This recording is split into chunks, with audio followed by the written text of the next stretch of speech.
Welcome everyone to those of us here in person and those of you tuning in online. Welcome to Ratio Christi at Western Michigan University. My name is Kevin West. I'm the chapter director here. And we are excited to launch into week 2 of New Testament Reliability series with Dr. Lydia McGrew. We are blessed to have her here with us and excited for week 2 of her 3-part series. Dr. McGrew is a mother and a wife, and she's a widely published analytic philosopher. She's an author also of 2 books, a 2017 book called Hidden in Plain View, and a 2019 book called The Mirror or the Mask. There's some additional info in the link description of those books, and then also some further reading resources, and also some information on this talk in the link description, so feel free to go down there and check that out. Also wanted to let you know there will be some time for Q&A at the end with Dr. McGrew. So please, if you have a question during her talk, submit your question in the chat box, and we will be kind of fielding those as they come, and then at the end we'll ask them to Dr. McGrew. So with that, I give you Dr. Lydia McGrew. Thanks, everybody. This is week 2 of my series on the reliability of specifically the Gospels and Acts, and I've called this one tonight, How Do We Know the Gospels Are Reliable? Now, the presentation I gave last week was a little more theoretical. It was on the issue of what gospel reliability might mean, what reliability might mean, what definitions we should use, and what definitions are not as useful for the purposes here, and also why that concept is important, why it's actually important to say that the Gospels and the book of Acts are historically reliable, according to the definition that I defended. Because, some people might say that's not really necessary, so I was arguing that that is important. But at the end of last week's presentation, I said, now look, I'm not just saying, hey, we have to assume this because it's so important to us, let's clutch at this in some sort of a priori fashion. I said I'm going to argue that they are reliable. So that's what we're coming to tonight. So if for any reason you felt that the presentation last week was maybe a little bit abstract, maybe a little bit theoretical, we're arguing about the meaning of a word or something of that kind, tonight's presentation will be much more concrete. So if you like concreteness, you like facts that are, definite and historical, you've come to the right place here tonight. How do we know the Gospels are reliable? The way that the New Testament scholar Peter Williams puts it in his book, Can We Trust the Gospels, is, did the Gospel authors know their stuff? And I like that way of putting it. Did they know their stuff? And I've recommended that book in the additional resources. It's a slim book, but don't let that take you in to think that it is a shallow book. What's amazing is that Dr. Williams is very erudite, very, very knowledgeable, and yet he carries it with so much grace and manages to pack an enormous amount into that little book. We have here what is called an embarrassment of riches. That's just a way of saying that we have so much good stuff that we can't tell it all. In this presentation, I'm only going to be able to give you some categories, types of evidence, and then some examples of each category.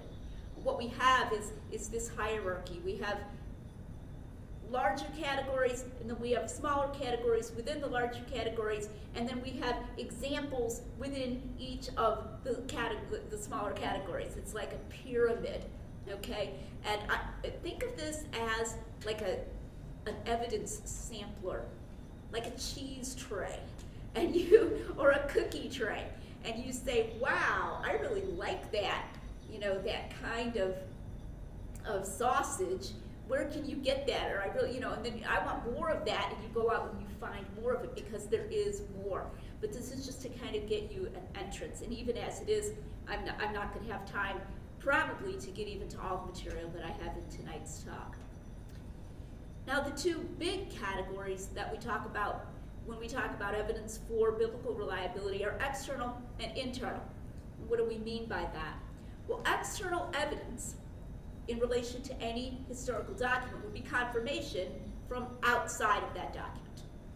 In the Bible, when we talk about biblical studies, we talk about external evidence, we usually mean confirmation of it, or evidence, I suppose it could be disconfirmation as well, evidence about it, from something completely outside of any biblical document.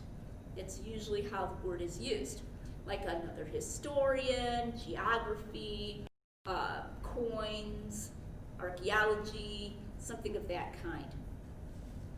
Internal evidence consists of marks of truthfulness within the documents themselves. Now, you might wonder, what do you mean by that? How can it be internal without being question-begging? And you will see a skeptic will sometimes say, well, you're just proving the Bible by the Bible, if you say there's some kind of mark of truthfulness within it. But that's not what we're doing. People who work in crime talk about forensic statement analysis. So they'll get a statement from maybe a suspect or maybe a witness, and they know how to recognize truth and falsehood. And it's very interesting, especially if you have more than one, and you can compare them with one another. So since internal evidence involves multiple books of the Bible, we can put together things. I mean, that's still considered internal, even though, say, Luke is a separate book from, say, John. They're different books, but they're within the canon of Scripture. But we can compare them just as we would compare the statements of witnesses, because they're different people. The books are written by different people. And then we can see how they fit together, how they might confirm each other, or even there would be a claim sometimes that they contradict one another. So when we have an evidence of truthfulness from within the Bible, we're using standards that are in fact secular standards, if you want to call them that. They're not, we're not just saying, hey, read this and see if you feel like it's true, or see if you feel like the Holy Spirit is telling you that it's true, or just believe it because it's the Bible, it's our holy book. That's not what we're doing. We're applying standards and knowledge of how truthful witnesses behave, how truthful people talk, and so forth. Notions of what makes something look true, what makes something look realistic, that are not religiously based in any way. Now, I'm going to just list some categories here. I'm going to give examples of most of these. I believe there are 2 categories I'm not going to get to tonight in the body of my talk, but if you want me to talk about them in the question and answer, please bring them up. That would be great. I just want to list these, and then I'll be defining some of them later, especially if it's not just evident from the name what that category is. So I'm going to be talking tonight about incidental external confirmations. So these would be confirmations of little details or statements in the Bible, in the Gospels, that come from outside, like I said, other authors who are not Christian authors, inscriptions, geography, that kind of thing. And then internal evidence includes undesigned coincidences. I'll be defining that later in this talk. Some of you who've read, especially if you've read Hidden in Plain View, you're already familiar with that concept. Unexplained allusions, I'll also be defining that later in this talk. Unnecessary details, I think that's pretty clear what that means on its face. That's one of the categories I'm not planning to give a lot of examples of tonight. But if something contains unnecessary details, a liar may try to do that, but he really takes a risk, because if he includes unnecessary details, they may turn out, that may be his undoing. They may turn out to be untrue. And it's certainly a mark that the author is trying to give a very realistic impression. And unified personalities, I'll be talking about that tonight. The way that you have the personalities of people across different stories, across different Gospels, written by different authors, and yet you recognize the person. It's the same person. It's a fascinating type of confirmation of the Gospels that has not received much treatment within the late 20th, early 21st century until Tim and I have started reviving it.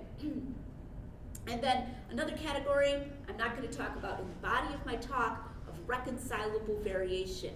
And if you want me to define what that is, bring it up in the Q&A. Okay. Now we want to be careful of anachronism. Anachronism is trying to evaluate something by a standard that is alien to it or foreign to it from the wrong time period. What do I mean by that warning? Well, we're really used to hyper-realistic fiction. My doctorate is in English. I love fiction. I read it constantly. And I love hyper-realistic fiction. I've been reading the novels of Wendell Berry recently, a Southern Kentucky author. He bases his novels on his own experiences as a child growing up in Kentucky. And it's incredible. You know, he tells you what a smith does and how you train mules or whatever, how you work a farm with horses and this kind of thing, based on, of course, reality of his experiences, but then he puts it into a fictional novel. They didn't have that. That genre of that super realistic fiction where you take all these super realistic details, but then you put it into something and it's a novel, that did not exist at the time, and it was not going to be invented for many hundreds of years thereafter. So if we find extreme realism in the Gospels, that's a sign that they really are true. And it's certainly a sign that the authors are presenting them as true. They certainly don't put, a novel at the beginning. Some of these kinds of details actually make for poor fiction. I'll explain that a little bit later. I'm thinking here of what are called unexplained allusions. If you put those even into a modern hyper-realistic novel, that would be weird. It would not be the kind of thing that a novelist would do as part of his craft. So let's start with some specifics. Incidental, external confirmation. Last week, I made a comment, I believe this was in the question and answer, that subtle confirmations are stronger than blunt confirmations, or what might seem to be blunt confirmations.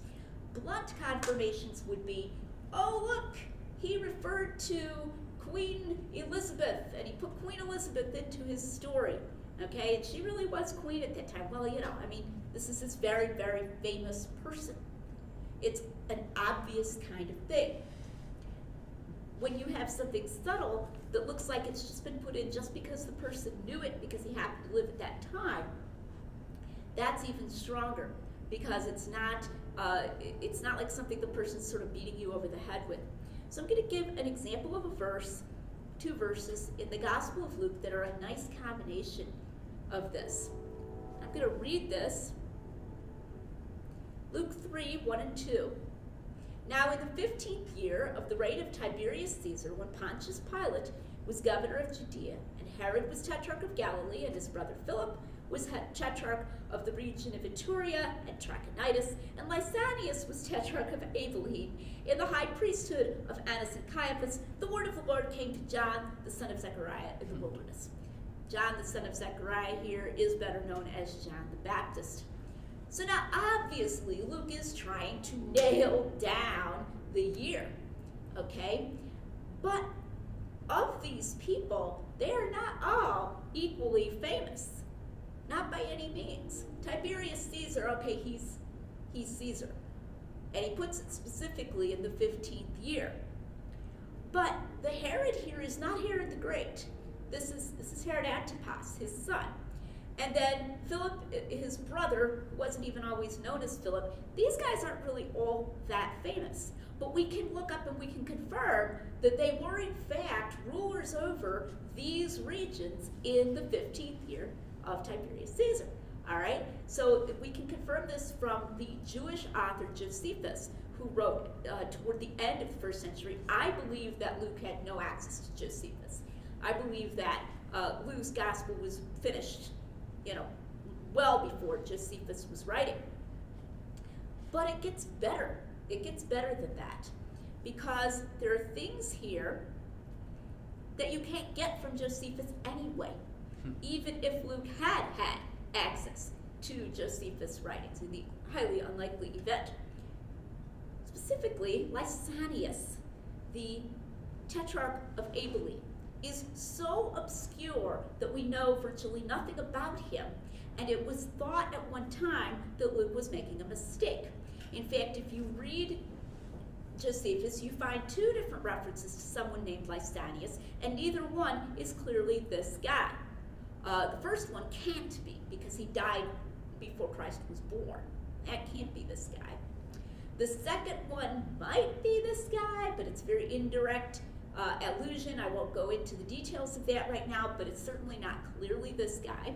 And the way that skeptics think is, if you find a reference to an event that's sort of vaguely similar to something in the Bible, but it doesn't quite match it, or if you find reference to a person who's vaguely similar to someone mentioned by the same name in the gospel, but it can't be quite made to match up, they take that to mean that the Bible author is making a mistake, as opposed to saying, well, there could be more than one person of this name.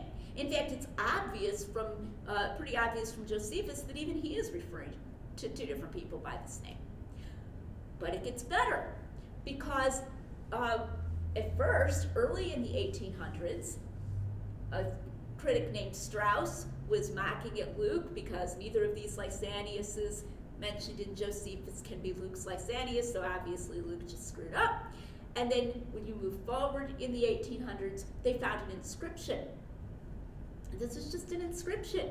It's not something that Luke could have looked up on Google, okay? And this inscription is the dedication of a street. Now, when you built stuff back then in the Roman world, you would dedicate it to somebody. In fact, you would often dedicate it to a ruler or somebody powerful. And this is a dedicated street in the district of Abila, this very district that he's talking about. And it refers to Lysanias, the tetrarch. And moreover, it is plausibly dated, given its other content. I don't want to go into too many details, but given its other content, very plausibly dated to the time when Tiberius was Caesar.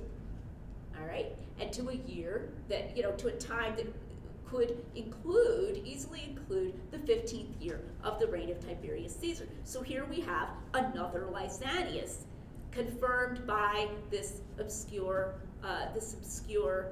inscription.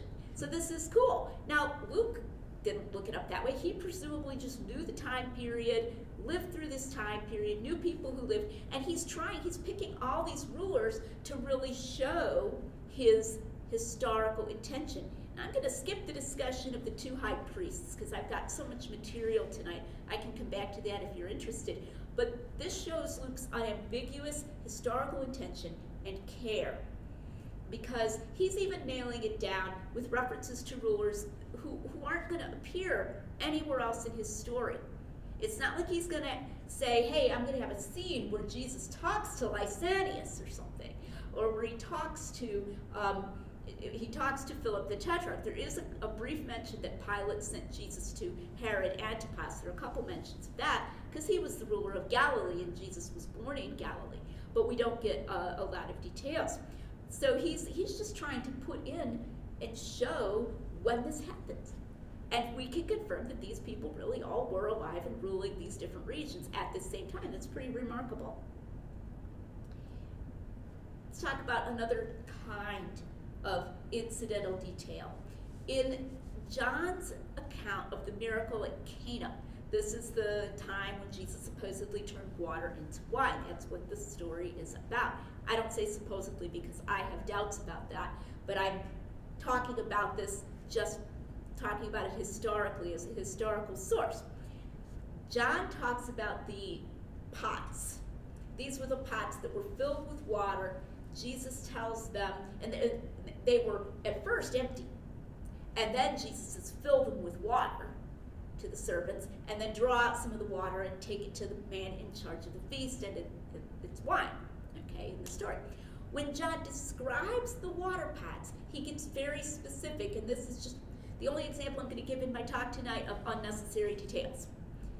This is this particular one. There are lots more, especially in John's gospel, but in other gospels also. 6, he says there were 6, and they contained about 20 to 30 gallons apiece. There's no need to get that specific. There's no symbolic meaning to 6. There's no symbolic meaning to 20 or 30 gallons.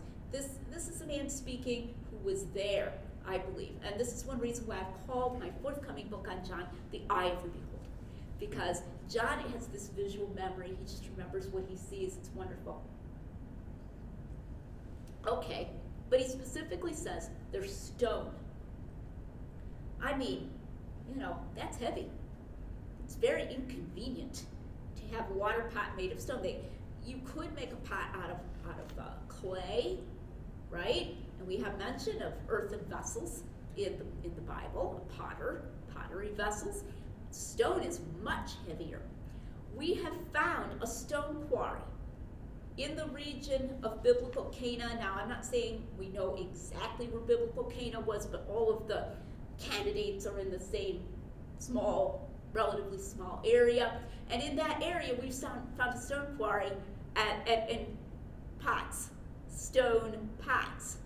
Probably the reason that the Jews would have made pots out of stone would be for religious reasons. You can purify stone without melting it or whatever. You can even light fire. I mean, you can even purify it with fire, because fire is considered purifying in Jewish ritual. And also, it's not unlike clay or pottery. It's not going to soak stuff up. So if you put something in pottery and it's not properly glazed, you're gonna get like that in it. If you've ever had a thing in your kitchen, I have, and it gets a scratch. Have you ever noticed? Maybe not. Okay, if you've never kept house, but that scratch gets dirt in it, and it's really hard to get it out. Okay, and there's only so much you can do. All right, but when you have very hard stone, and especially if the dirt gets under the glaze on the pottery, and it's just there forever, right? But when you have hard stone, it's easier to get it completely clean, which was important to Jews. But John just mentions casually 6 stone water pots containing about 20 to 30 gallons. That evidential value of casualness is something we must grasp. That's part of that concept of forensic statement analysis, that a person's just talking and they casually mention something in passing, and then you go and you confirm it. And that shows truthfulness. It's a mark of truthfulness. Okay, I want to talk about name statistics.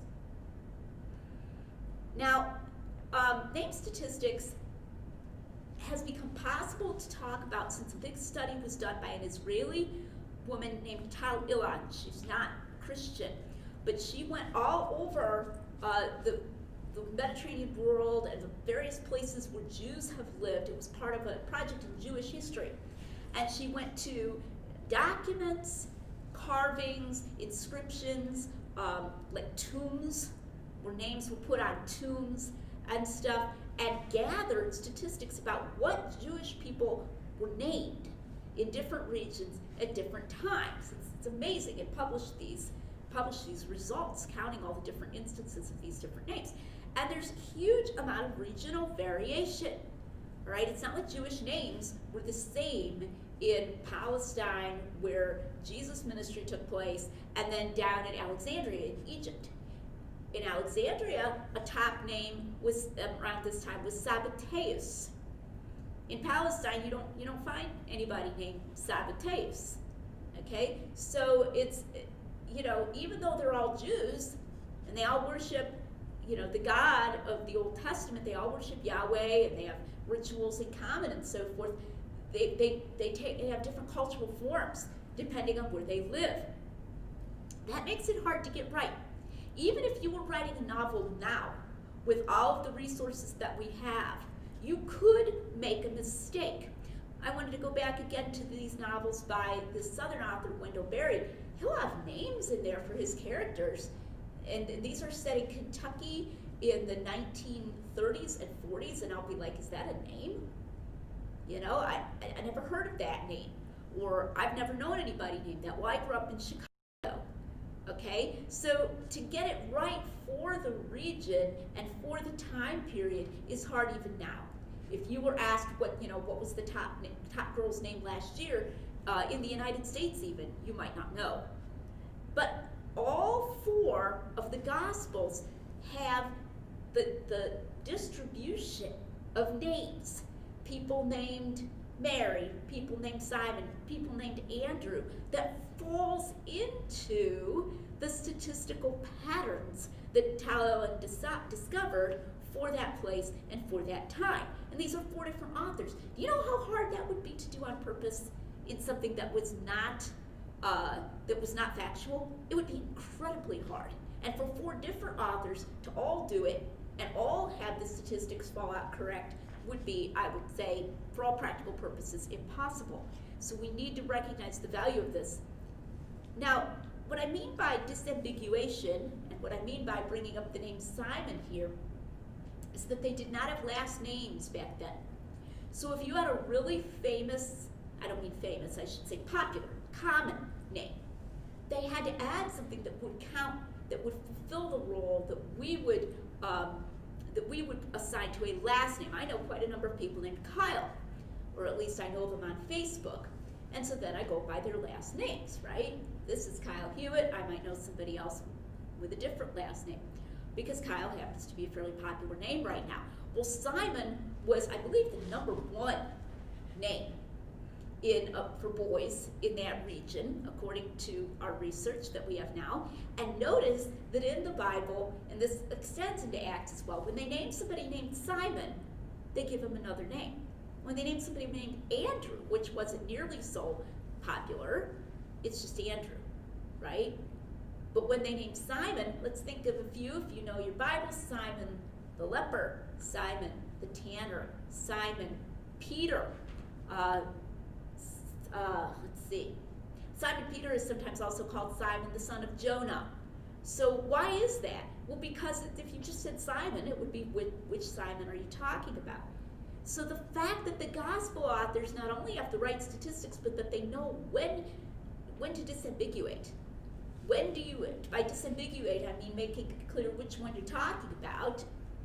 It shows that they're reporting real people who are really in these stories. This really happened to them because that's what they were really known as. They're not saying to themselves, oh, I'm going to put a guy named Simon in here. Oh, that's right, that was really popular. I better give him some other name to make it look realistic. After all, many people in their audience after the fall of Jerusalem wouldn't have even known about that issue. We have the same thing with Mary. Mary Magdalene, Mary, the mother of Jesus, Mary, the mother of James, okay? The other Mary, even. When they can't think of anything else, it's just the other Mary. Same deal. Mary was one of the very most popular girls' names, women's names at that time. Same deal with the name Jesus. Now watch this. Whenever any of the characters in the Gospels, I mean the people, you know, Pontius Pilate or the crowds, okay, or his enemies, when they speak and they're quoted as speaking of Jesus, they call him Jesus of Nazareth, Jesus the son of Joseph, Jesus the son of the carpenter, Jesus who is called the Christ. They never say Jesus Christ. That's a later development of his name, a Christian development to just say Jesus Christ. They have this other phrase, right? Why? Because Jesus was Yeshua. It was a super popular name.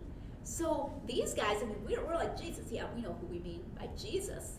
But the people in the story, if they're going to talk about Jesus, he only had a 3-year ministry. They still have to say which Jesus do you mean? And that's why they will add that. But the narrator just says Jesus. The author, when he writes the story, Jesus went here and Jesus did there, okay, because he's just talking about, he expects his readers to know which Jesus he's talking about. It's an amazing contrast, and it shows the accuracy of the reportage of even the speaking of the people. I mean, even if they had paraphrased it a little bit to just say Jesus or drop that of Nazareth, it still could be accurate reporting, but they're even more accurate than that. They're even more accurate than they need to be by reporting the way that the people actually spoke of him. Okay, now if you like this kind of incidental external confirmation, come back next week for Acts. I'm going to have a ton, mostly external, from Acts because that's just so exciting. I want to read a long quote here to finish up my external section, and it's slightly archaic language, but I think it's a pretty cool quote. This was from a 19th century historian named George Rawlinson. The political condition of Palestine at the time to which the New Testament narrative properly belongs was one curiously complicated and anomalous. It underwent frequent changes, but retained through all of them certain peculiarities, which made the position of the country unique among the dependencies of Rome. A mixture, and to some extent an alternation of Roman with native power, resulted from this arrangement, and a consequent complication in the political status, which must have made it very difficult to be thoroughly understood by anyone who was not a native and a contemporary. Think about that. If you didn't live at the time, you were doing things wrong. The chief representative of the Roman power in the east, the president of Syria, the local governor, whether a Herod or a Roman procurator, and the high priest, each and all had certain rights and a certain authority in the country. A double system of taxation, a double administration of justice, and even in some cases, a double military command were the natural consequence, while Jewish and Roman customs, Jewish and Roman words were simultaneously in use, and a condition of things existed full of harsh contrasts, strange mixtures, and abrupt transitions. These facts render the civil history of Judea during the period one very difficult to master and remember. And that's true. If you study the Gospels, you're like, oh wait, that's the other Herod, or that's the other tax, or oh, those wouldn't have been Roman soldiers, those would have been the temple soldiers, etc. The frequent changes supervening upon the original complication are a fertile source of confusion. The New Testament narrative, however, falls into no error in treating of the period. At every turn it shows, even in such little measures as verbal expressions, the coexistence of Jewish with Roman ideas and practices in the country, a coexistence which, it must be remembered, came to an end within 40 years of our Lord's crucifixion. Now what's he referring to there? The destruction of Jerusalem in AD 70. The Romans came in and smashed the place, man. I mean, whether hyperbolically or not, left no stone upon another. The system of sacrifices in the temple ceased and was never resumed. The power of the priests and that semi-independent status that they had, they're gone forever, okay? And yet, the Gospels are constantly reflecting this. Incredibly authentic. And in the extra resources that I passed out and that we put down in the description, I have a blog post linked of mine called The Annotated Rawlinson, where I take this quotation and then I intersperse it in square brackets with references in the Gospels to the kind of thing he's referring to in here, the way that the Gospels refer to these things. Okay, I'm going to move on to some internal evidences. And I'm going to start with one that you might not be familiar with, you might not have heard of, called unexplained allusions. What do I mean by that? I'm talking about something that would make bad fiction. In an unexplained allusion, there's something in the gospel that the original audience would not, as far as we know, have recognized. We certainly don't recognize it. We have no reason to believe that the original audience would have known what it was talking about. It doesn't appear to have been put in there for any reason except that the person really said it, or that it's really what happened, and the author is just so intent upon what he's reporting that he just moves right on past that. He just says it and he goes on. Now I'm only going to give a couple of examples here, and you can ask for more in the question and answer because it's a very cool kind of evidence. It shows that if you ever get someone talking about his memories, you do living history, you will run into this. That the person will just be talking and he'll say, such and such, and you'll have to stop it. And you'll have to say, well, I don't know what that is. Could you explain that? You get this even sometimes in written work, not just in oral work. I've just been rereading a book called Witness by Whittaker Chambers about a Cold War story, fascinating. And he keeps referring to the first and second His trials. And as if you know what he's talking about.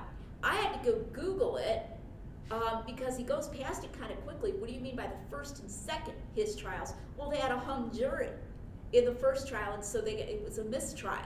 It was 8-4, and you couldn't conclude anything, in the American legal system if you don't have unanimous verdict, because it was a trial for perjury. So they had a second trial. He just keeps mentioning this in the first his trial and second his trial, and I'm realizing I'm gonna pass this book on to my 17-year-old. She's gonna have no idea. I need to tell her that this is what he means. This is why there were two. Okay, that's like an unexplained allusion. So let me give some examples. In John 2:12, it says, after that, this is after the marriage at Cana, Jesus went down to Capernaum with his mother, brothers, and his disciples, and he stayed there a few days. Full stop. Next verse says, the time of the Passover was near at hand, and he went to Jerusalem. What were they doing in Capernaum? No idea. No idea. This is like terrible fiction. Even if you were writing modern realistic fiction, you would not throw something random like that in there. It doesn't have theological meaning or anything, and it's a twofer because you actually do go downhill to get from Cana to Capernaum. I mean, Cana's in the hills, and Capernaum is on the seaside. So there we go. We got a geographical confirmation as well. This is the voice of someone who was there. I mean, this isn't even someone who's like editing somebody else's account, because why would you keep this random thing? All right, this has that very oral history, very current sound. Here's another one, John 7:37-38. It says, now on the last day, the great day of the feast, Jesus stood and cried out, saying, if anyone is thirsty, let him come to me and drink. The one who believes in me, as the scripture said, from his innermost being will flow rivers of living water. We have no idea what scripture Jesus is referring to. Now, there have been conjectures. You could try to find references to living water or whatever, but the specifics, from his innermost being will flow rivers of living water, it's not in the Old Testament. Why would John make that up? I mean, if John was making up, and you will find scholars who will say that John felt he could, he was inspired so he could put words in Jesus' mouth, why put words in Jesus' mouth referring to a scripture that nobody is quite sure which scripture it is? If you're going to try to make Jesus refer to the scripture, now we can imagine Jesus doing this. He's a speaker. He's got a scripture in mind. He might have used scripture in an unusual way, but someone who's making up his words isn't going to put something totally cryptic like this into his mouth. This is also a twofer because there was a water pouring ceremony that we have verified from that time, from that particular feast, the Feast of Tabernacles, where they actually took living water. They took it from a spring and carried it up and poured it over the altar, and this would have been going on during the feast, so it would have been in people's minds. Jesus is alluding to that. So these are just amazing. So I've already talked about the fact that they make for poor fiction. I can give more in the Q&A, and they appear to be included just because they're true. So this is one of those little marks of truthfulness that we have.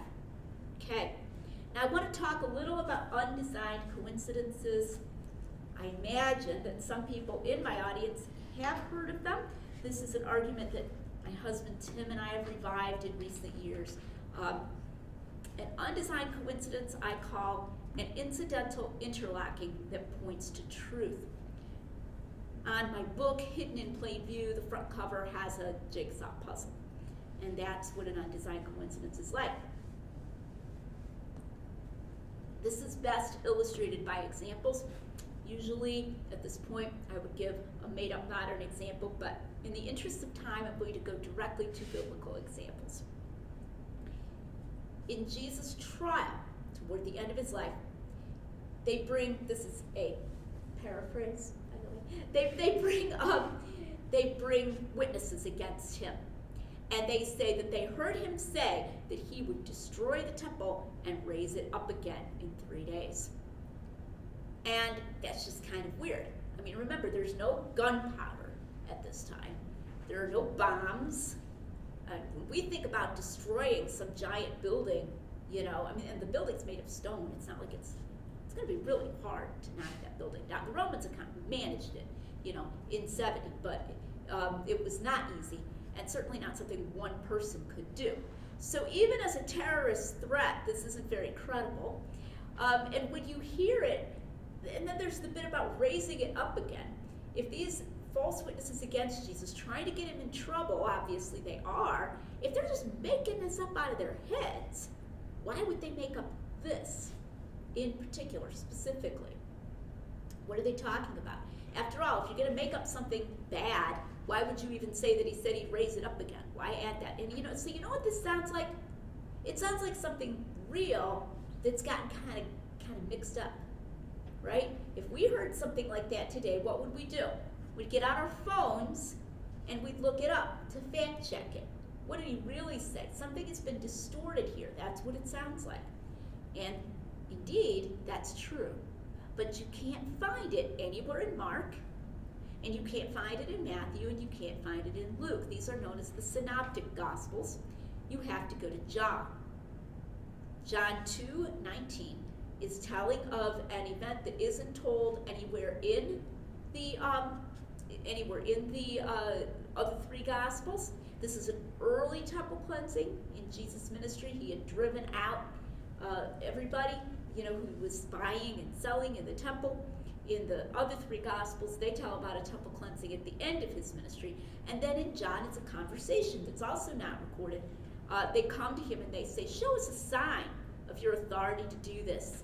And Jesus says, destroy this temple, and in 3 days I will raise it up.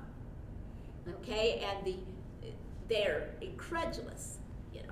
They've taken 46 years to build this temple. Are you going to raise it in 3 days? There's something cool about that 46 years too, but I'm not going to go into that right now. I have a video about it. Look on my YouTube channel for the video called 46 Years.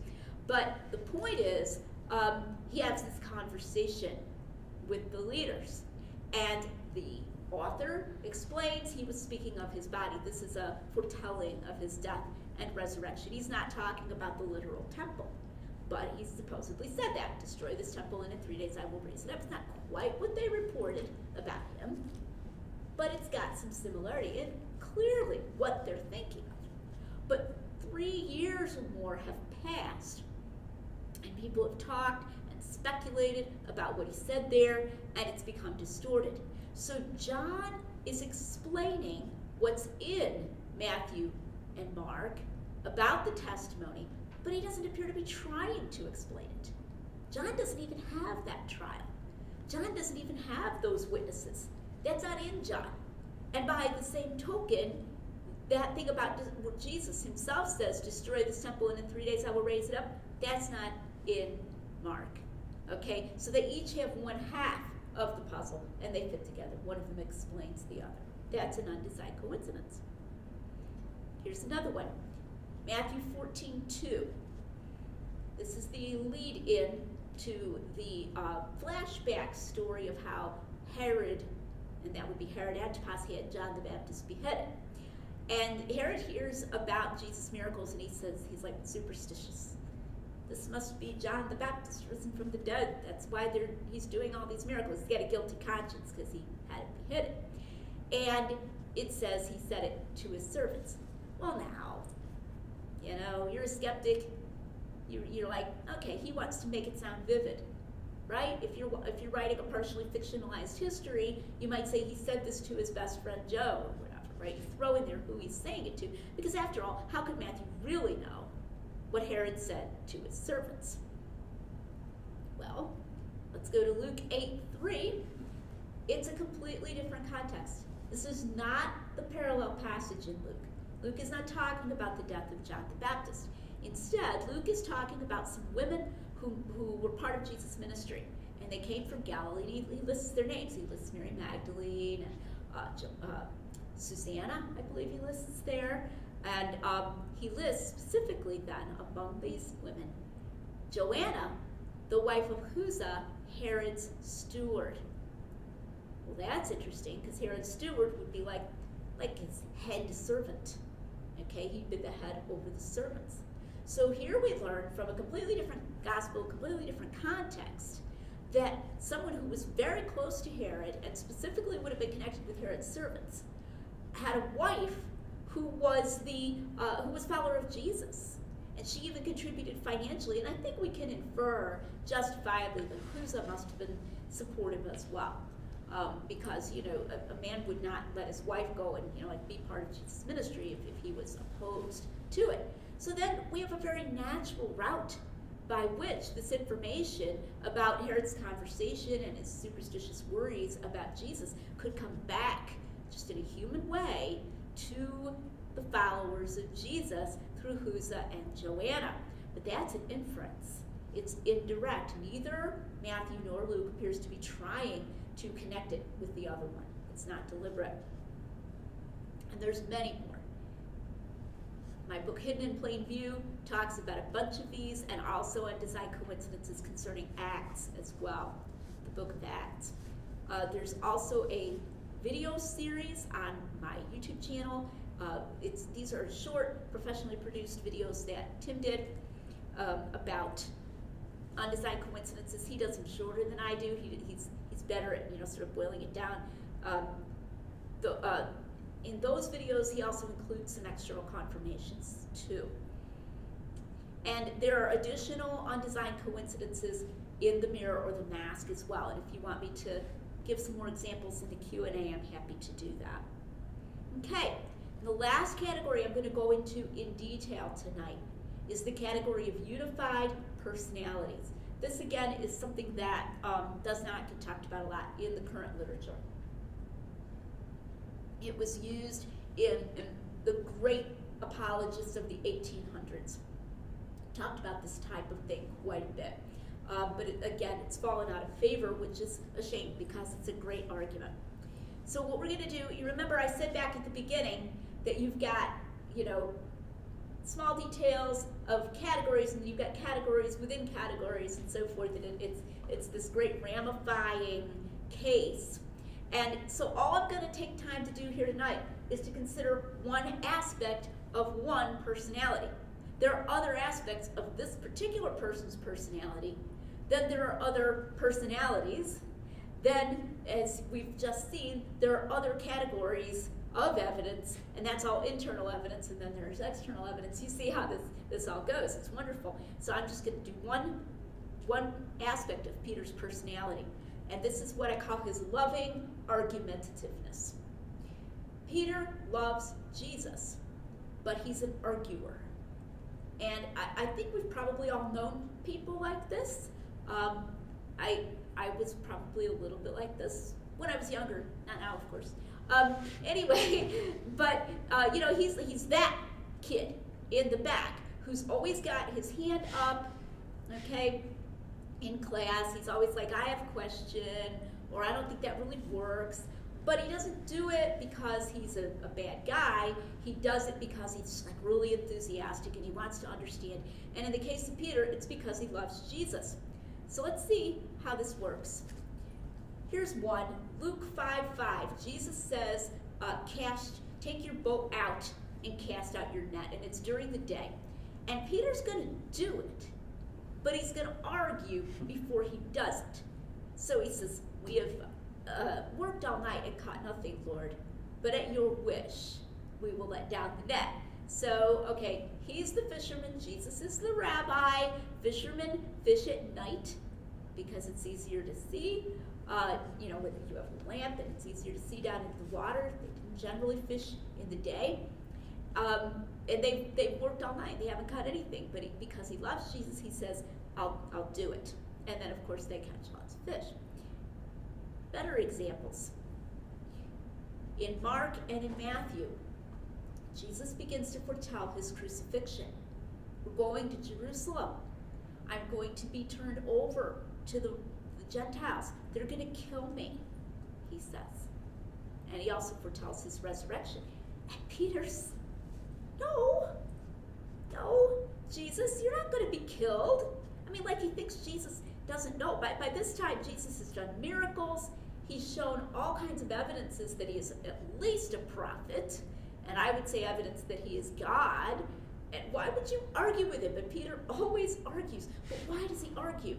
Because he doesn't want to believe that Jesus is going to die, right? And this is the one where Jesus turns around and actually literally says, "Get thee behind me, Satan," to Peter. Like, he just really smacks it down. But it arises out of his love for Jesus.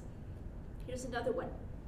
Different instance. So when I say same story, I mean on that line. All right, I'm just giving you two references for that story. But each of these lines with the yellow dot by it is a different story from the previous yellow dots. Okay? Mark 14:29, also told in Matthew 26. Jesus says, "Tonight you will all be scattered." This is the night of his betrayal. You're all going to fall away. You're all going to run. Peter, "No way, Lord. Even if everyone else falls away, I never will. I will go with you. I will be steadfast." He can't keep his mouth shut. And of course, it's not true, right? I mean, Peter denies it 3 times that night. But it arises out of this loving heart that he has. He wants to be that kind of guy, that kind of brave guy. So he says, even if all the rest fall away, I never will. Different story, okay? Here's another one. This is from John. This story isn't told in Matthew or Mark or Luke. Jesus is going to wash their feet. And he gets to Peter. And Peter says, "Never will you wash my feet. No way. You know, you're the rabbi. You're the teacher. You're not going to wash my feet." It's a very lowly thing. Okay, he's got to argue. He's got to argue. He can't shut up. But why? Because he loves and he honors Jesus. It all arises out of the same personality. And Jesus says, "If I don't wash you, you have no part with me." Does that stop Peter? No.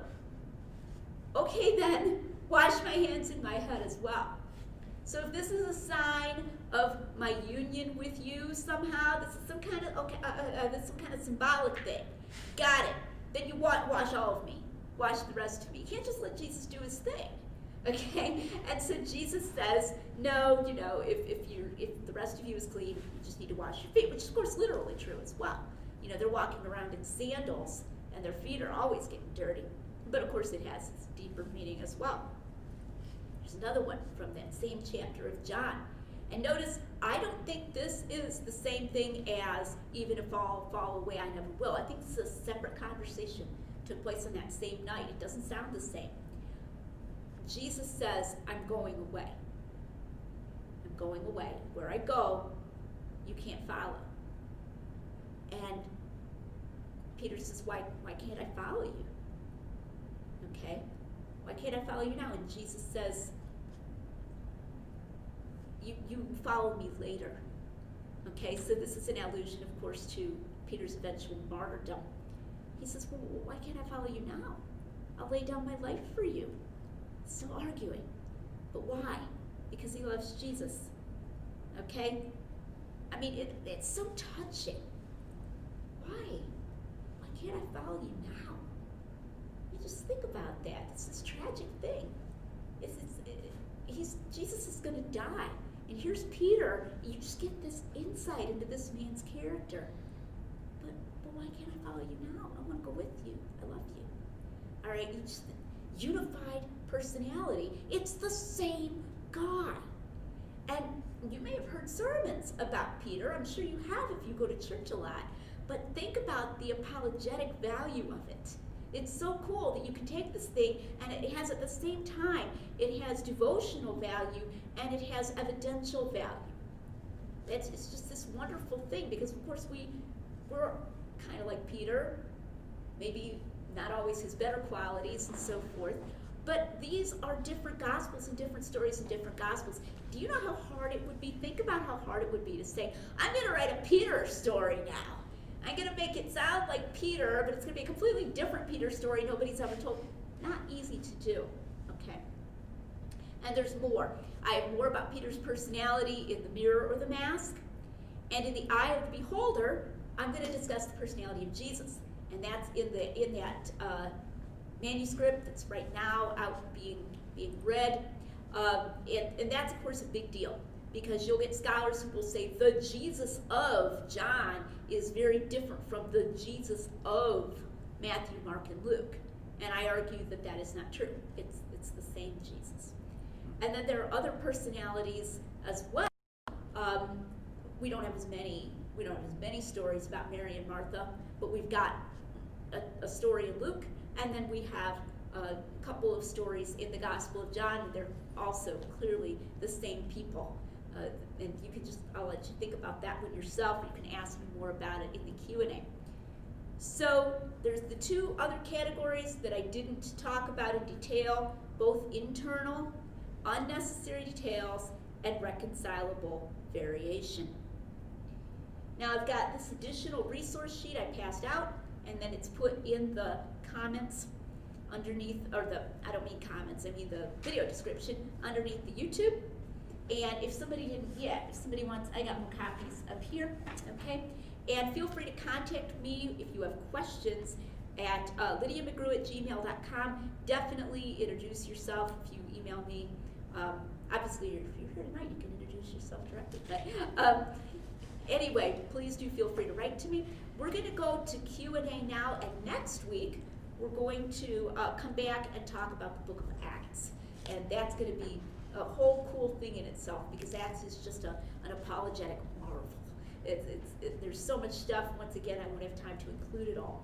So if I moved a little quickly, feel free to tell me to back up. If there was something that I went over and it was, just like went by that fast, feel free to ask in the chat or raise your hand and ask, could you, say that again or go over that again. So let's go to Q&A at this point. Could we thank Lydia real quick?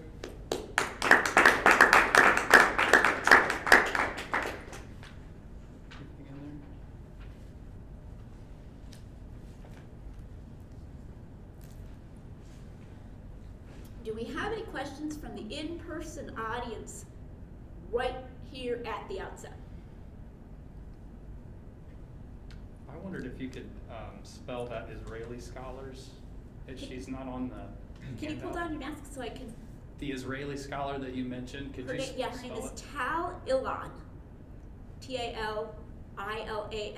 Gotcha. If you read a book by Richard Balcom called Jesus and the Eyewitnesses, he has citations, footnotes, and so forth to her research. And so basically what Balcom did was he took Ilan's research and applied it real specifically to the Gospels, because she wasn't especially focused on the Gospels at all. And then Peter Williams talks about this in Can We Trust the Gospels? He took Balcom's research about Ilan's research and applies it even more specifically, and I believe both Balcom and Williams talk about what I talked about, disambiguation, and I'm going to bring that up again in the eye of the beholder, because the interesting thing is that John has that disambiguation very similar to what Matthew, Mark, and Luke do. There's no slippage, no difference. And so people who try to say, oh, John is less historical, the evidence of the names is that John is no less historical than they are. So, okay, cool. Kyle. Yeah, I have a question. Obviously, there's broadly two competing hypotheses. The New Testament documents are authentic, and they were really written by the people who attribute them to, and they meant what they said. And then there's obviously all kinds of ways in which they might not be authentic. Could you kind of paint in broad strokes some ways in which the New Testament documents might not be authentic, and maybe some ways in which the evidence we're looking at would make those hypotheses less viable or less likely? So you mean, like, can I talk about some supposed counter evidence against the authenticity of the Gospels, or? Yeah, feel free to go into that, but I had in mind theories that, for example, there was just one kind of proto-gospel, and then the rest were just copying them by illegitimate sources. A monk in the 6th century just sat down and wrote all of these off the top of his head, pretending he was several different people, maybe he had schizophrenia. So like alternative theories of where they came from. Okay. Yeah. Well, one thing that you definitely find is a misuse of Markan priority, the concept of Markan priority. So in its simplest form, Markan priority just means that Mark wrote first and that Matthew and Luke used Mark. And by itself, that might be true. But what you will find is that New Testament scholars and skeptics will use what I call macho Markan priority, which is like in Matthew and Luke, if they're telling the same story that's in Mark, then that's it. They had no extra information about that story. So if they tell a story about, say, the healing of the raising of Jairus' daughter, and there's any variety, then that must just be how they are changing Mark, how they're using Mark. So it kind of erases the possibility that they have independent sources that are basically either copying Mark or they're elaborating upon it without historical information. There's also a hypothetical document called Q that is supposed to cover the material that's in both Luke and Matthew, but not in Mark. And so, you know, you've got these things, and then we just think that anything that's, you know, not there, not in those sources, was something they made up. And I think we definitely have evidence to the contrary.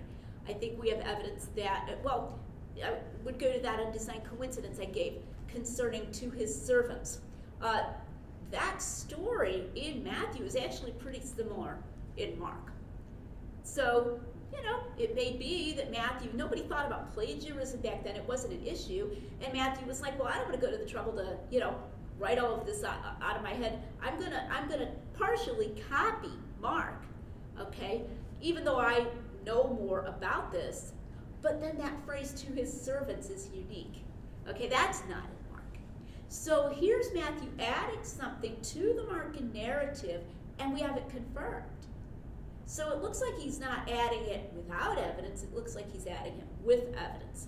So that would be an alternative hypothesis of where these things came from, that you had these earlier sources and then everything else is just sort of developed from there. And I would say these kinds of evidences I was bringing tonight are definitely evidences against that. And I talk about that a bit in Hidden in Plain View, that we have, and Tim likes to do this thing with directional arrows, going in all different directions between and among the Gospels, so that ideas about what was the source for what really cannot explain these undesigned coincidences. What you have to do is just kind of double down and assume, you know, these theories, and then you're going to add what we would call epicycles. You know, well, you know, Matthew made it up and he was lucky, you know, and it just happens to appear to fit with Luke, and I think that's unsatisfying, you know, evidentially. Okay, how about if we go to some of these? Yeah, we have one question from the chat here that I'll just read it off for you. What do you think of the idea that the gospel authors were trying to create stories about Jesus that mirror Old Testament figures? For example, the idea that Matthew simply invents the story of Mary and Joseph's flight to Egypt in order to paint Jesus as a new Moses. Okay, I think it's wrong. I think it's completely wrong. And there's the signs of authenticity that I was talking about tonight, I believe pull strongly against that picture. So for example, in the story of Mary and Joseph, when they return from Egypt, it specifically says that Joseph was afraid to go again into the region of Judea because he heard that Archelaus was ruling in the place of his father Herod the Great. Tim has a little thing about this in that video series that I talked about, so I'll do it tonight. You can see him do it if you look at the video. But so why? And Matthew doesn't say why. He doesn't say, you know, what was it about hearing that Archelaus was ruling that worried Joseph, and Joseph then chooses to go back to Galilee, which we learn from Luke is where they both had come from, particularly Mary was in, you know, from the little town of Nazareth in Galilee, so they went back there. But why? What is it about Archelaus? Well, you can read in Josephus that there had been this big uproar, and I'm not going to go into all the details, but where there was sort of like a riot, a mostly peaceful protest in the temple after Herod the Great died. And I mean, it was a big deal. Like, they tried to send Roman soldiers in, and they threw rocks at them, they stoned them. I think they maybe even killed some of them. And you know, Archelaus didn't like that. He had received by his father's will, he was going to be the ruler of Jerusalem, and he sent in Romans on horseback, and they slaughtered a bunch of people in the temple. They're like, man, you know, no rubber bullets, we're just cracking down. And then they killed other people, and they said, you know, Passover's canceled this year, everybody go home. They actually literally sent heralds out into the countryside, and they sent people home. Now, this would have been right about the time that Joseph and Mary would have returned from Egypt, because as the story goes in Matthew, they get a message, and supposedly an angel, Matthew says, those who sought the child's life are dead, you can go back.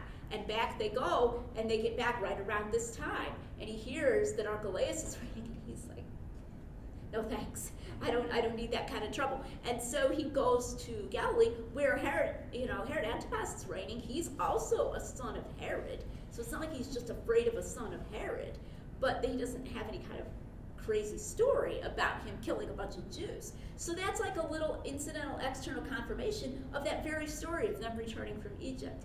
So there's no reason to think of it as symbolic or somehow trying to make Jesus look like another Moses or whatever. And in fact, there's often questions about why you would prefer one symbolic theory over another. I have a video called Theological Theories on my YouTube channel where I talk about this, how these theories about why they made things up, you can always make up other theories.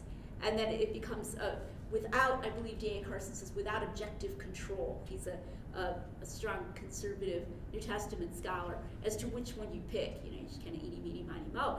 Similarly, in the feeding of this bonus, feeding of the 5,000, people will try to say, oh, this is modeled after this story in the Old Testament where Elisha feeds people or multiplies food or something. They're trying to make out that Jesus is another Elisha. And it says that happened around the time of the same barley harvest and so forth. And it's like, well, A, don't you think anything ever really happens around the time of the barley harvest? I mean, if the events really happen, they have to happen sometime. And B, there's actually this confirmation, because John says that the feeding of the 5,000 happened around the time of Passover, and then Mark says that the grass was green. And the grass isn't always green around there, but that would be one of the times when it would be green. Okay, so we have again one of these undesigned coincidences, these little dovetailings concerning specifically the time of year. So it doesn't look like John said, ooh, cool, I'll pick the time of year, and that'll kind of make it look like the story of Elisha over here. Instead, what we have is we have these confirmations in purely factual, historical terms. Do we have any other questions? Yeah, there's another question. Cool. How would you classify the synoptics in terms of their independence? Do you consider them three independent sources? So this is going off of comments you made about Q and right. hypothetical sources. Right, and the Markan priority. I think this is an interesting question, because I think sometimes people have a false dilemma. So a false dilemma is when you say there's only two options, and there's really more than two options. The false dilemma is between either you say Matthew, Mark, and Luke are totally independent, nobody's copying or using anybody else, or you say what I talked about before, that when they tell the same story, they don't have any extra factual information. Anything that's additional is made up. That's, I think, a very important false dilemma. So I gave the example of the story of the death of John the Baptist in that lead-in with Herod saying that Jesus must be John the Baptist risen from the dead, and that's why he's doing all these miracles. And what it looks like to me is you have partial dependence there and partial independence. You have Matthew apparently probably using Mark. Now some have argued the other way around, Mark using Matthew, but somebody using somebody, because the wording is very similar. But then Matthew has this extra bit of information. He's like, I happen to know who he said that to. I'm going to put that in there because I know it. So that is partially independent, and we find this again and again and again, that you'll have similarities. So yeah, it looks like, I don't have any real quarrel with the theory that Matthew used Mark. I do think the theory that Mark used Matthew, which is sometimes called Matthean priority, it gets a bad rap. And there's a book called Redating Matthew, Mark, and Luke. You have to look it up. It's by Wenham. by a late scholar named John Wenham, and it's a new look at the synoptic problem, and he argues that Matthew wrote first and Mark used Matthew. I think we should at least consider that, but I'm not dogmatic. I'm not like, yes, I think Matthew was first. Fine, maybe Mark wrote first, maybe Matthew used Mark, maybe Luke used Mark, maybe there was even a Q. A Q is this hypothetical source. I would be inclined to think of it as maybe an early version of Matthew, which is kind of interesting because the church fathers talk about an Aramaic version of Matthew. I think Matthew might have written in Aramaic and then he might have written again a much longer Greek version. That's a possibility. So I think you do have some what you would call literary dependence among those, though discovering exactly how it worked, it's just a puzzle. And I like to call it the synoptic puzzle rather than the synoptic problem. I think when people talk about what they call the synoptic problem, then they're like, oh my goodness, you gotta worry about it, it undermines the factuality, and that's because of this rigid view I was talking about. That if the story is in all three, the other two guys just got it from Mark and anything extra is something they made up. Or if it's in Mark and one of the others, then they got it from Mark, and so forth, and anything extra is all made up. If you don't assume that version, and you have these more flexible categories of partial dependence and partial independence, then it's just a kind of a dusty scholarly puzzle as to exactly how they work, and you can take it in a kind of a laid-back spirit, which is how I take it, and not really worry too much about it, because you can tell that there's evidence that there is independence there for sure, even when there's partial dependence. So that's how I would answer that question. We have any other? Yeah, Kyle. Just for people who might not have encountered the distinction before, can you talk a little bit about internal evidence versus external evidence? What makes the difference between them? Why is one significant and why is the other significant? Why is that an important distinction between internal and external? Right, so usually when we talk about external evidence, we mean something completely outside of the gospel, completely outside of the Bible. All right, so external evidence would be like I mentioned Josephus, I mentioned an inscription.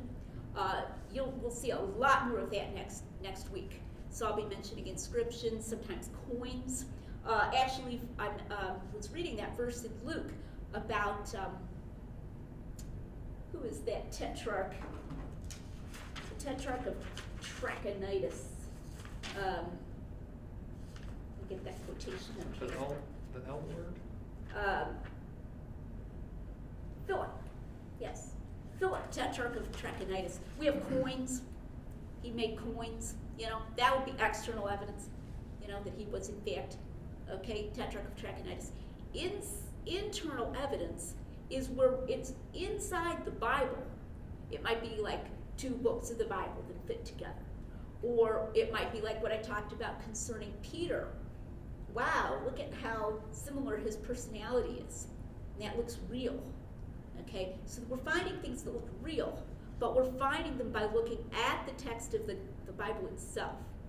Now, occasionally, there's a little bit of a gray area. So the example I just gave a moment ago about the green grass, we do have to bring in some external evidence there about when the grass is green.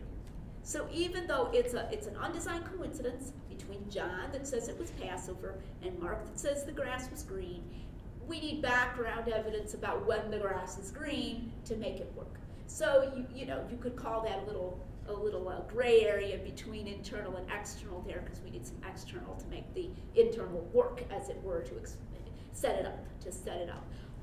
But a lot of times it's a pretty clean distinction. Does that answer your question? It does, yeah, thank you. Okay. Yes.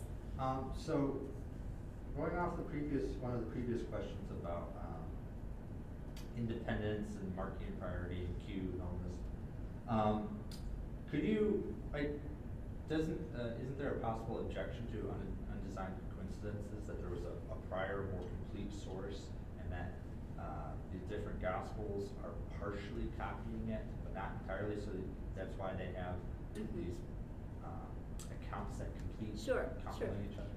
So let's try to apply that to the one about Herod and his servants. Okay? So I noted that the thing about Joanna, the wife of Chuza, is in a completely different context in Luke.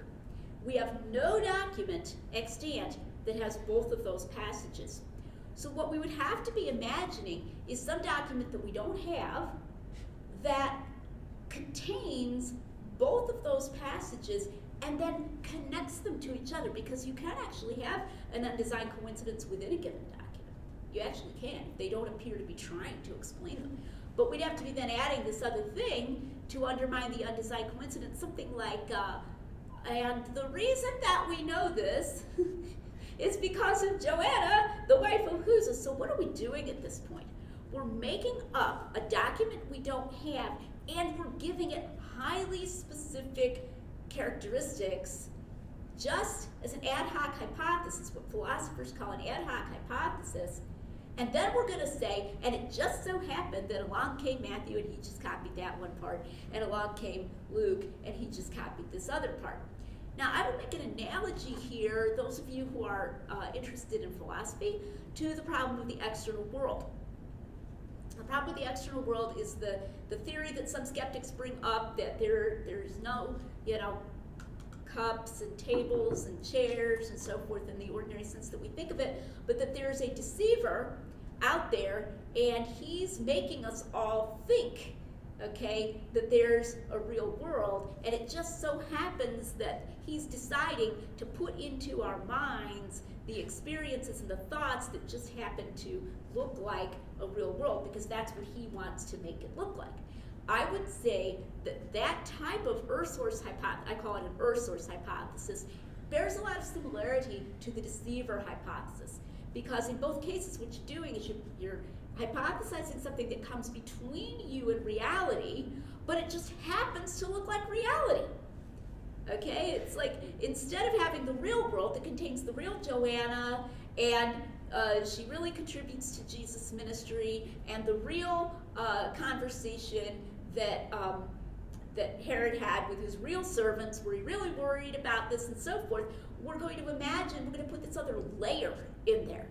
And then we're going to say, and this layer might or might not be true, who knows, but we just invented that layer. We have no independent evidence for it at all. And that's at the very essence of an ad hoc hypothesis, which is something I've done work on in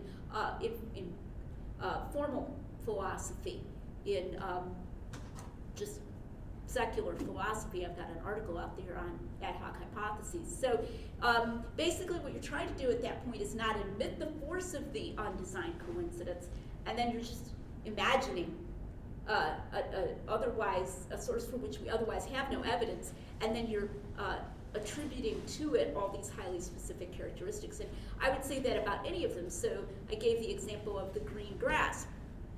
You'd have to be saying there's something out there, maybe like an oral tradition or something written that was the way somebody told it, and they said, and the grass was green, for the time of the Passover was at hand.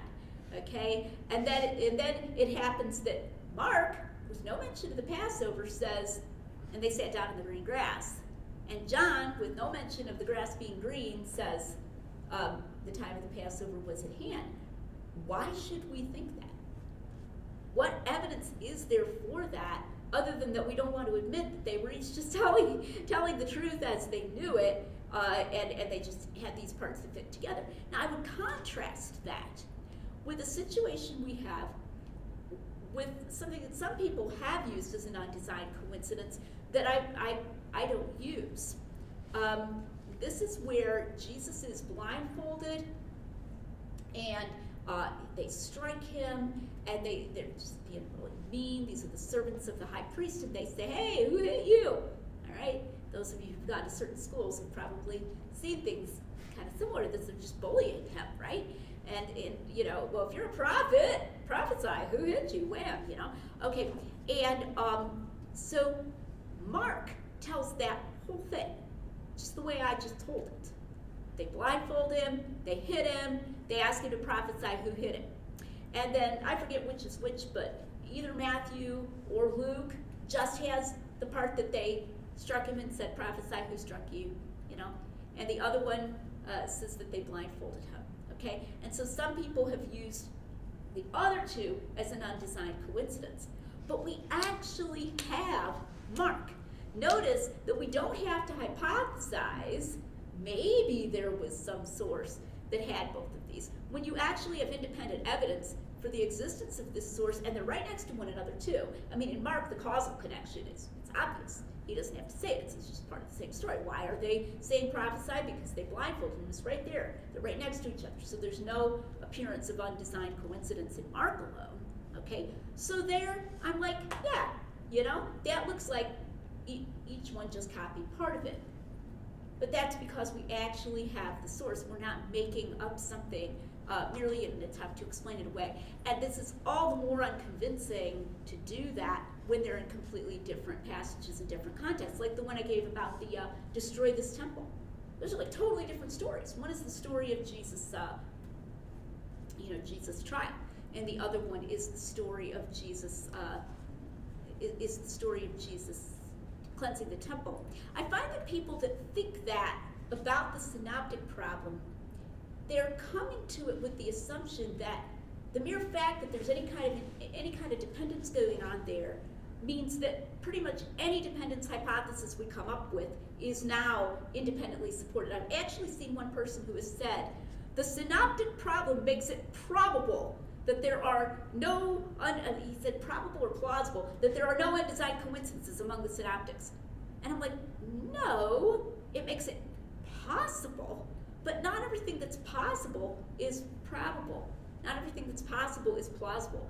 And the mere fact that there's some dependence among those three gospels does not raise the plausibility of these highly specific theories that you would need in order to explain away the undesigned coincidences.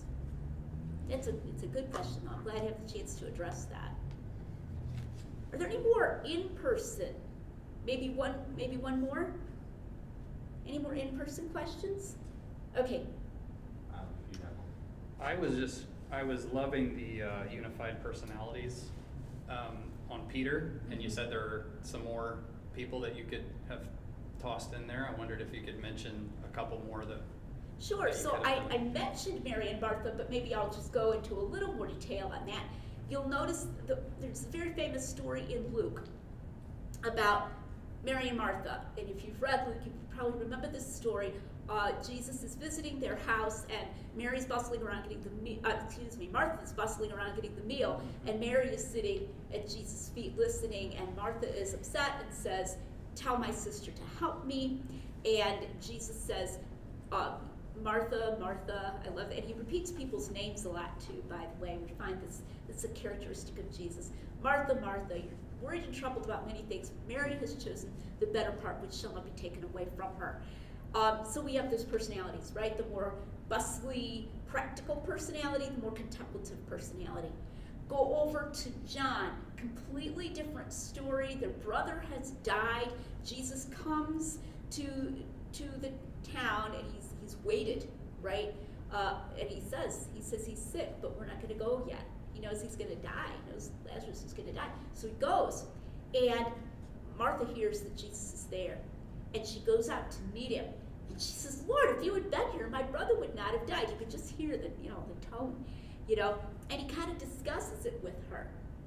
Your brother will rise again. Do you believe? Do you believe what I've said? I am the resurrection and the life. And they kind of go back and forth. And so then she goes to get Mary, who hasn't come, and says, "The master's come, and he wants to see you." And Mary comes out and says, "Lord, if you had been here, my brother would not have died." And Jesus just says, "Where have you laid him?" And she says, "Lord, come and see." And it says Jesus wept. The interaction between Jesus and Martha is very different from the interaction between Jesus and Mary. Even though they say the same thing, Jesus responds to them differently. And I think that's part of it. But here's another one. There's another story in John. A chapter or so later, Jesus is at a meal in their house, and it says, or actually, it's probably not in their house. Actually, it's probably in a different house in the same town, come to think of it. But Martha was serving. You can just imagine that. Even though it's at somebody else's house Martha is serving. All right? Martha was serving, very much like in Luke, and Mary comes in with a box of ointment and pours it over Jesus. Okay? Mary, once again, is doing the impractical thing. Martha, once again, is doing the practical thing. Oh, one more thing, going back to the death of Lazarus, Jesus says, roll away the stone. And Martha says, Lord, by this time he stinks. I mean, that is Martha to the life. Okay? And they're completely different stories in different Gospels, which I think is very cool. I think Thomas is very similar too. Let us go that we may die with him. Which of your books So cool. is more of that? Do you discuss more of the I'm gonna do. I decided not to do Thomas, but I do Mary and Martha a bit in the Eye of the Beholder, so that'll be coming out hopefully next Okay. spring. I do more of Peter, though I do a whole long section on Peter in The Mirror or the Mask, which is already out. And Thomas, I was just gonna say, is this very, very skeptical guy. He's this very, if you know Winnie the Pooh, he's like Eeyore. You know, everything's always bad. Let us go that we may die with him, you know. And yet he's got this very strong heart. You know, I mean, he's going to go. He's like, he thinks they're going to die with him, but let's go, you know. And then he's the guy who says, unless I can touch, you know, him and put my hand in his side, I will not believe. But when he does see Jesus, he says, my Lord and my God. So Thomas is all in, but he's just not a very optimistic sort of person. Or Jesus says, where I'm going, you know, and the way you know. And he says, Lord, we don't know where you're going, and how can we know the way? I mean, that's so Thomas. Like, Lord, no, we don't know. Could you please be clearer? You know. So I think you really see that. Now, those are mostly in John, and yet they're different stories. It's a very consistent portrayal of that character. Shall we stop there? Okay, thank you all. This has been great.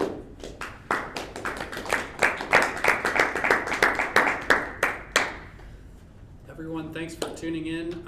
We will be posting these recordings on social media, so stay tuned for that if you want to go back and watch again, or have somebody else who couldn't make it watch. And be sure to join us next week, same time, same place, for week 3 of Lydia's presentation.